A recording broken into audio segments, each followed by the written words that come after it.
أعوذ بالله من الشيطان الرجيم. بسم الله الرحمن الرحيم.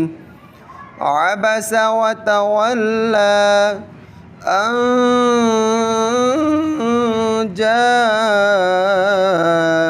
الأعمى وما يدريك لعله يزكى أو يذكر فتنفعه